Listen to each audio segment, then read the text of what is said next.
يا دائم الفضل على البرية يا باسط اليدين بالعطية يا صاحب المواهب السنية صل على محمد وآله خير الورى سجيا.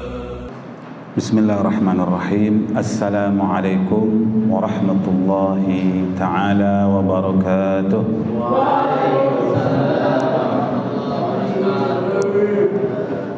الحمد لله رب العالمين وبه نستعين على أمور الدنيا والدين والصلاة والسلام على سيدنا وحبيبنا وشفيع قلوبنا أبي القاسم محمد صلى الله عليه وعلى آله الطيبين الطاهرين وأصحابه المنتجبين الميامين.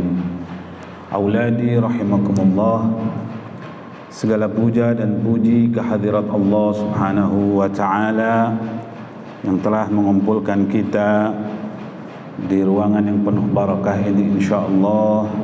Dan tidak lupa pula marilah kita sampaikan salawat serta salam rindu kita kepada kekasih kita Nabi besar Muhammad sallallahu alaihi wasallam. Kita mungkin sering mendengar cerita-cerita ya. Banyak cerita-cerita ya. Ada cerita yang baik, ada juga cerita yang kurang baik.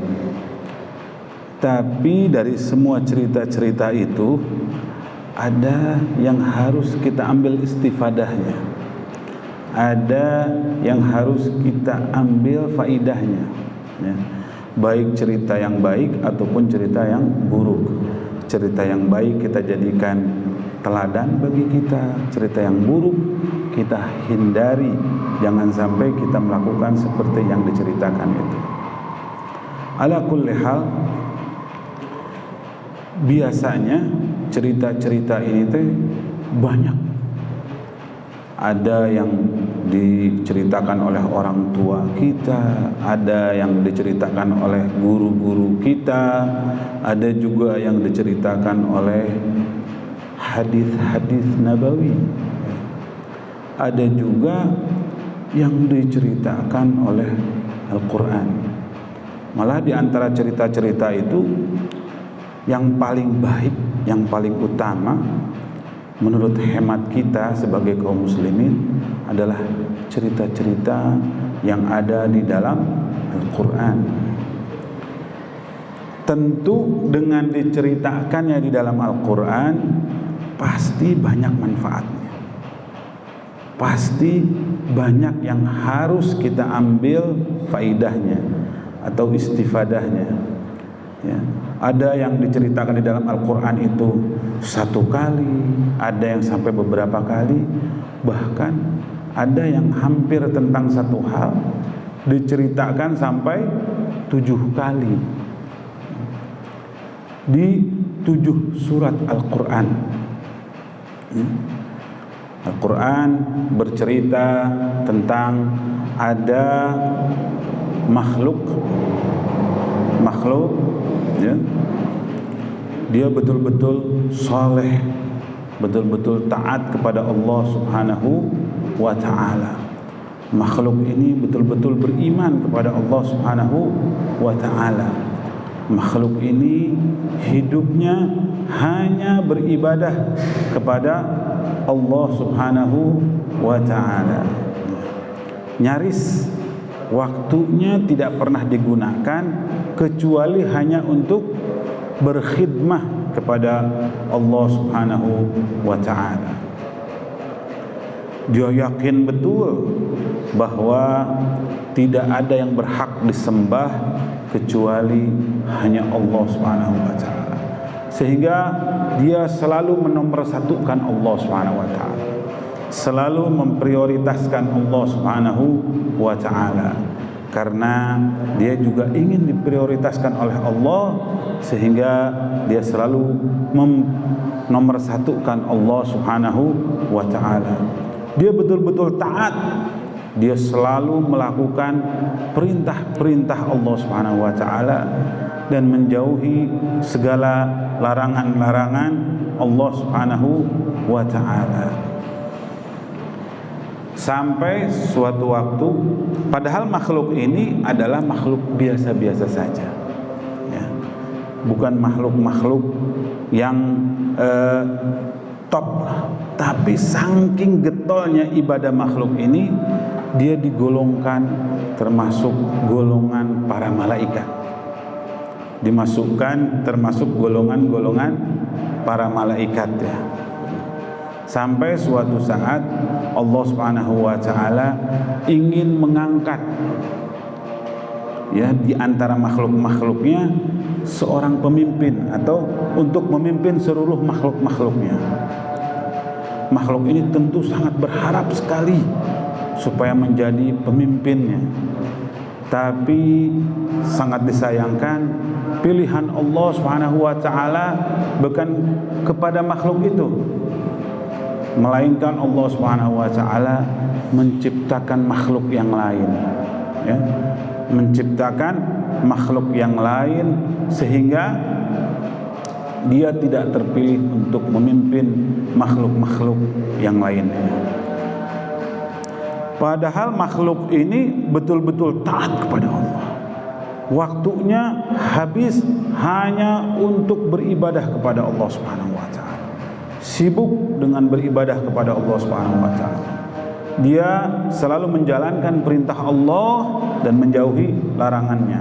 Bukan hanya itu saja, makhluk ini pun berpengetahuan sangat luas, wawasannya tinggi, hampir segala bidang keilmuan dia kuasai, terutama keilmuan tentang agama, tentang ketuhanan, tentang ideologi atau akidah. Dia betul-betul paham, sehingga ketika dia mempercayai Allah Subhanahu wa taala itu berdasarkan dari wawasan dan keilmuannya, bukan sembarangan, tapi hasil daripada istimbat, ya, kesimpulan daripada apa? Daripada ilmu-ilmunya, bahwa yang berhak disembah, yang berhak ditaati hanyalah Allah Subhanahu wa ta'ala. Kalau kalian pengen tahu siapa makhluk ini, tentu kalian sendiri bakal kaget, ya. Makhluk ini adalah dari golongan jin. Saking getol ibadahnya, makhluk ini dimasukkan menjadi golongan malaikat. Padahal dulunya jin dimasukkan ke golongan malaikat. Tapi ketika Allah Subhanahu wa taala memilih salah satu makhluknya menjadi pemimpin di antara makhluk-makhluk yang lain, makhluk ini pun kecewa. Karena pilihannya bukan kepada dia. Tapi dia tetap yakin, dia tetap beriman bahwa Allah lah yang pantas disembah. Selain Allah tidak berhak untuk disembah. Ini keyakinan makhluk itu. Fakana minal jinni fafasaqa an amri rabbih, atau fafasaqa an amri rabbih fakana minal jinni, itu ayat saya di surat Al-Kahfi, ya. Dia tidak mau, dia tidak menerima apabila Allah Subhanahu wa taala menjadikan pemimpin selain daripada dirinya. Makhluk ini angkuh, bahkan dia mendebat Allah, melawan Allah, ya, menentang Allah Subhanahu wa taala, berargumentasi dengan Tuhan, dengan Allah Subhanahu wa taala, seraya mengatakan aku lebih baik daripada dia. Karena Allah tidak mengangkat makhluk ini sebagai pemimpin, melainkan Allah menciptakan makhluk yang baru dan dijadikan pemimpin seluruh makhluk, atau dijadikan pemimpin di muka bumi. Dia protes, dia mengatakan kepada Allah Subhanahu wa taala, aku lebih baik daripada dia. Bahkan argumentasinya itu sampai bilang apa? Al-istidlali, begitu, ya. Engkau telah menciptakanku dari api, sementara menciptakan makhluk yang terakhir itu dari tanah. makhluk ini yang asalnya dari jin terus menjadi malaikat, sekarang malah menjadi iblis. Makhluk ini adalah iblis, setan yang selalu mengganggu kita. Sementara yang dijadikan pemimpin itu adalah abuna, orang tua kita, yaitu Nabiullah Adam alaihi salatu wassalam. Kenapa makhluk ini dikutuk sama Allah Subhanahu wa taala? Kenapa si iblis ini diancam sama Allah Subhanahu wa taala? Karena dia membangkang kepada Allah Subhanahu wa taala. Dia melawan sama Allah Subhanahu wa taala, dia angkuh sama Allah Subhanahu wa taala. Dia berargumentasi bahwa aku lebih baik daripada dia dan lain sebagainya. Sehingga dia tidak mau bersujud penghormatan terhadap Nabiullah Adam alaihi salatu wassalam. Auladi rahimakumullah, iblis ini pintar. Iblis ini matanya bisa melihat, memandang, mengetahui melebihi mungkin dari kita-kita ini, jauh ya. Pernah suatu kejadian ketika perang Badar ya, Allah Subhanahu wa taala direkam di dalam Al-Qur'an, tepatnya di ayat 48 surat Al-Anfal ya.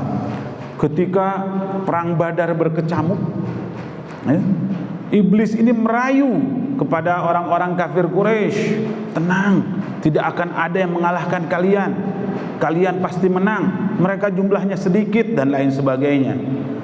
Tapi begitu mulai berkecamuk peperangan ini dan kaum musyrikin pada jatuh, banyak yang terbunuh, kocar kacir dan lain sebagainya, iblis mengatakan apa? Wa qala inni bari'un minkum, aku melepas diri dari kalian wahai orang-orang kafir Quraisy. Inni ara ma la tarau, aku melihat di perang Badar ini yang kalian tidak melihat. Aku mengetahui tentang ini semua yang kalian tidak mengetahui, yaitu turunnya para malaikat yang membantu kaum muslimin di saat itu. Inni akhafullah, aku takut kepada Allah Subhanahu wa taala. Wallahu syadidul iqab, dan siksa Allah itu sangatlah keras. Jadi iblis itu tahu, melihat ada malaikat dan lain sebagainya. Dan kita selalu dibodoh-bodohin sama iblis, sama syaitan. Dan terjadilah peperangan hari itu, dan hancurlah kaum musyrikin dan kemenangan kepada kaum muslimin. Begitu pula nanti apabila kita tidak betul-betul menjaga diri kita ya dari godaan-godaan syaitan, dari godaan-godaan iblis, itu nanti di akhirat juga bakal repot nanti kita. Di surat Al-Hasyr ayat 16 Allah Subhanahu wa taala berfirman, kamathali syaitan idz qala lil insan, seperti rayuan-rayuan syaitan tatkala dia berbicara kepada atau merayu manusia. Dia bilang apa? Ukfur falamma kafar, berkufurlah kepada Allah Subhanahu wa taala, kafirlah kepada Tuhanmu. Ketika mereka kufur, ketika mereka kafir, apa jawaban iblis? Iblis mengatakan, ukful falamma kafara qala inni bari'un minka, aku melepas diri dari engkau. Inni akhafullaha rabbal alamin, aku takut kepada Allah Tuhan semesta alam. Jadi iblis, setan itu betul-betul mengetahui tentang apa namanya, tentang Allah Subhanahu wa taala, dan dia menurut sejarah disebutkan bahwa setan itu hampir memahami betul-betul tafsir Al-Qur'an. Tapi pemahamannya untuk apa? Untuk menjatuhkan Al-Qur'an, ya, untuk mengganggu kaum muslimin, untuk mengganggu kaum mukminin. Yang menarik di sini, Setan itu berilmu dan setan itu yakin bahwa yang berhak untuk disembah itu hanyalah Allah Subhanahu wa ta'ala. Tapi setan angkuh, tidak mau sujud penghormatan terhadap Adam. Kalau kembali ke diri kita, kita sudah tidak berilmu dan tidak yakin bahwa Allah itu maha kuasa, maha segala kesempurnaan, maha dan maha yang berhak untuk disembah itu hanyalah Allah. Selain Allah tidak berhak disembah. Berarti sifat kita dalam tanda petik ya, melebihi daripada setan. Setan itu dia tidak mau sujud kepada Adam, sujud penghormatan kepada Adam ya, karena angkuh. Kita bukan hanya sama penghormatan terhadap Adam. Kadang-kadang anak-anakku sekalian, kita malas untuk bersujud kepada Allah Subhanahu wa taala. Kita tidak menomorsatukan Allah Subhanahu wa taala. Berarti kita mungkin bisa jadi lebih marah. Oleh karena itu, marilah kita evaluasi diri kita masing-masing ya. Kita mencari ilmu terus. Minal mahdi ilal lahdi ya. Utlubul ilma minal mahdi ilal lahdi. Carilah ilmu dari mulai lahir sampai masuk ke liang lahat ya. Setelah kita mengetahui ilmu itu semua, untuk apa? Untuk menambah keimanan kita, keyakinan kita kepada Allah Subhanahu wa ta'ala. Dan kita prioritaskan Allah, nomor satukan Allah, sehingga apa? Sehingga kita nanti mendapat kedudukan yang istimewa di samping Allah Subhanahu wa ta'ala. Mungkin itu saja yang dapat saya sampaikan. Wabillahi taufiq wal hidayah wal ridha wal inayah. Wassalamualaikum warahmatullahi wabarakatuh. واغفر لنا